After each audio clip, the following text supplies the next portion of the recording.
Alright, buckle up guys. So today, as you've seen the video's title, we are going to make a beast of a PC that can run games at 1440p and satisfy all your editing needs in a budget of only 1.15 lakhs. My name is Mandeep and welcome back to Kuro Gaming. Let's dive in.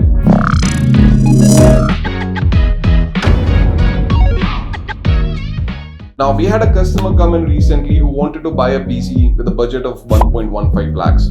This is a very common budget and I'm excited to share with you exactly what our team came up with and how we made those decisions so you can also make better choices. For people who are short on time, this is the list of components we chose. You can pause and take a look. There's a bonus tip for you at the end, so please watch the full video. Now, first and foremost is the processor.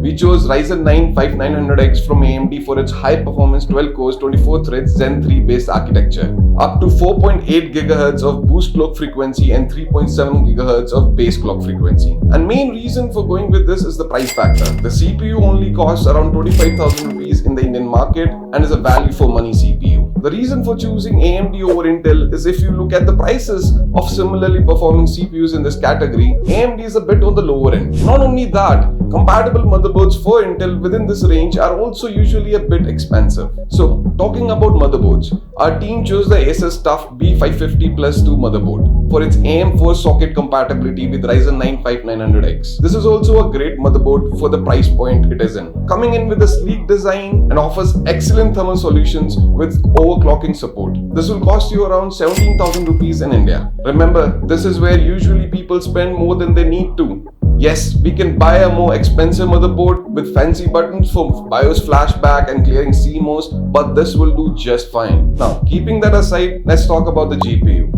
A good practice to keep in mind when building a gaming PC is to invest a lot more in GPU no matter what kind of budget you have. As we are making this PC for both gaming and productivity, we have split the budget between both CPU and GPU kinda equally. So we have landed on a RTX 4060 8GB graphic card by Inno3D, which will cost you around 28,000 rupees in the Indian market. And as you can see the benchmarks for it, this is an excellent GPU that can do 1440p gaming and use ray tracing and DLSS as well. Also with an 8GB VRAM, creator or productivity sort of tasks will be done without problem. So moving on and talking about the RAM. We have two sticks of Corsair Vengeance LPX 3200MHz DDR4 16GB modules, which are a customer favorite.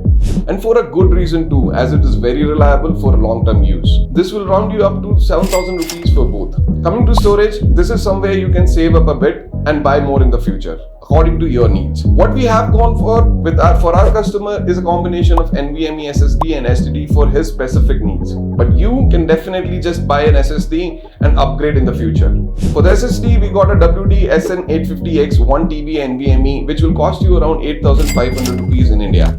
Since we have a high-performing processor like Ryzen 9 5900X, keeping the stock cooler just doesn't make sense. We need to get a cooler which will not bottleneck our performance. Deciding between an air cooler and an AIO comes down to your personal concerns about fan noise, as both can get the job done in this case equally. We chose AG620 air cooler from Deepcool as per our customers' needs, which will cost you around 4,500 rupees here in India. But you can definitely spend a bit more and buy a 240mm AIO depending on your own requirements. Remember, while buying a cooler, to double check if it's compatible with your processor's socket. Now, talking about power supply, we actually have a fully modular 80+ gold 650 watt power supply from Antec called NE650G, which is enough to keep our system running without any hiccups and costs you around 6,500 rupees in the Indian markets. It also helps in cable management, as being fully modular, we have no extra cables lying around in our PC cabinet, which is usually the case with other ones. If it's not a concern to you, you can definitely go for a normal one. A thing to remember while buying power supply is to check the correct wattage requirement for your PC. Now for the bonus tip that I'll tell you in a minute, but first, if you are still watching, please like, share and subscribe to our channel. It really helps us with the YouTube algorithm. Going back to the power supply, there is a very easy way to check wattage requirement for your PC and making sure everything you buy is compatible with everything else. All you need to do is go to websites like pcpartpicker.com, link in the description, and just enter all the PC part details to get an accurate assessment of your dream PC. Finally, coming to the last thing you will need for your PC is a PC cabinet.